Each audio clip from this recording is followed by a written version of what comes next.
Salut, moi c'est Zena et je suis stand-upeuse. Tu m'as déjà peut-être vu sur scène, peut-être pas. Si pas, viens me voir. Si tu m'as déjà vu, ben je t'aime.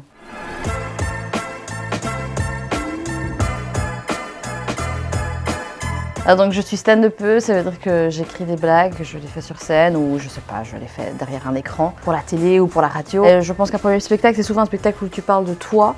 Et moi je suis une personne d'origine iranienne, je suis née en Belgique, j'ai grandi dans un environnement plutôt flamand et je suis queer, je suis lesbienne et donc je parle de tout ça. Je pense que le fil rouge à travers tous ces thèmes, c'est la liberté.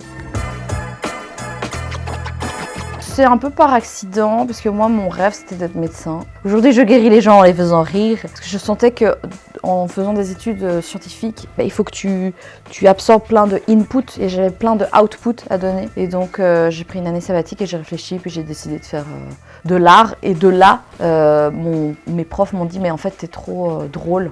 Tu devrais faire un truc sur scène et donc j'ai commencé le stand-up. Donc c'est vraiment par accident, mais c'est un happy accident. Comme dirait Bob Ross, pour ceux qui ont la ref.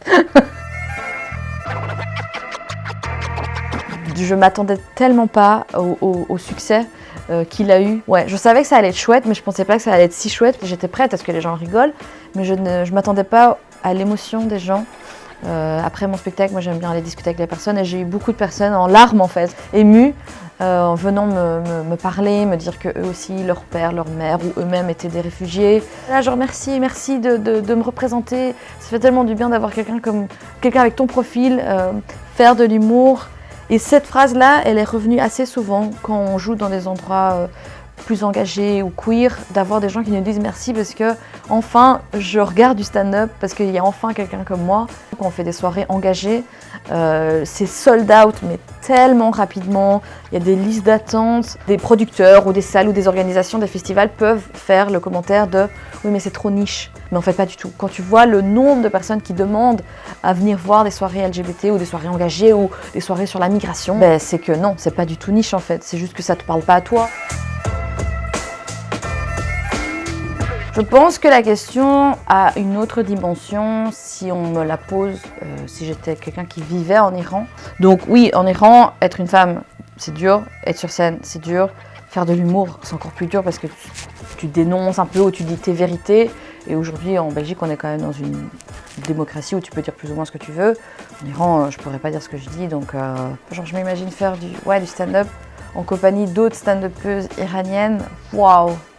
Ça, c'est waouh, j'ai pas de mots quoi, ça serait incroyable.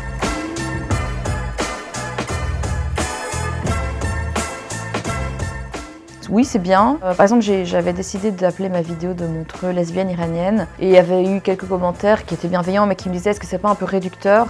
Et je comprends que ça puisse être un peu réducteur, mais justement, je me suis dit c'est une plateforme qui a plein de gens. Je vais l'appeler lesbienne iranienne surtout pour rappeler aux gens ou pour dire aux gens que ce profil existe. Je ne suis pas la seule lesbienne iranienne, je ne suis pas la seule lesbienne du Moyen-Orient et donc c'est important de dire qu'on existe parce que justement un pays comme l'Iran fait tout pour supprimer nos profils, faire comme s'il n'y en a pas.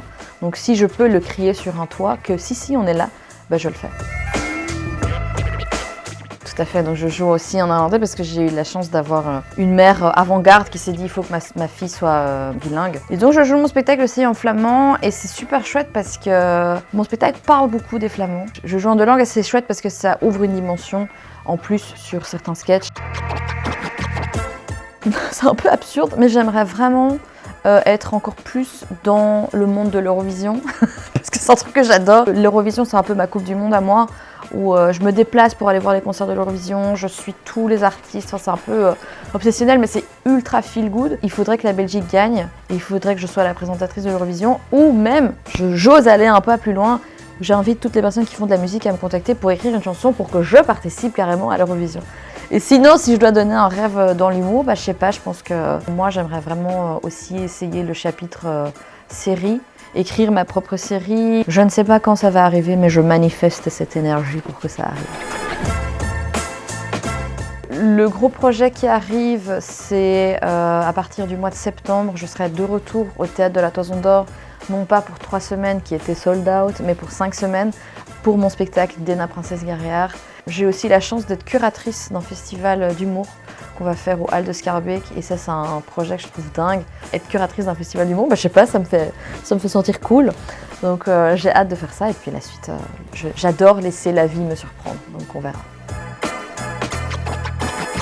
J'ai beaucoup d'émotions qui m'envahissent et j'ai heureusement un métier qui me permet de canaliser ces émotions, mais il y a des moments où je ne suis pas sur scène. Je regardais une série créée par les créateurs de Big Mouth, Human Resources, c'est une série animée. Et il y a un épisode où c'est quelqu'un qui refuse de faire un deuil et le personnage lui dit « The only way out is through ». Donc la seule manière de s'en sortir, c'est de passer à travers. C'est un truc qui m'a beaucoup touchée parce que je pense que pour réussir à gérer ses émotions, pour réussir à canaliser ses émotions, l'outil le plus puissant, c'est de les traverser. Même si ça fait très très peur et on n'est pas obligé de le faire tout seul, on peut le faire accompagné d'un professionnel, d'un thérapeute ou je sais pas, un chaman ou une amie, quelqu'un de confiance. N'ayez pas peur de traverser vos émotions. Si elles sont là, c'est pour vous dire quelque chose, donc écoutez-les. Et faites-en des punchlines, si vous voulez.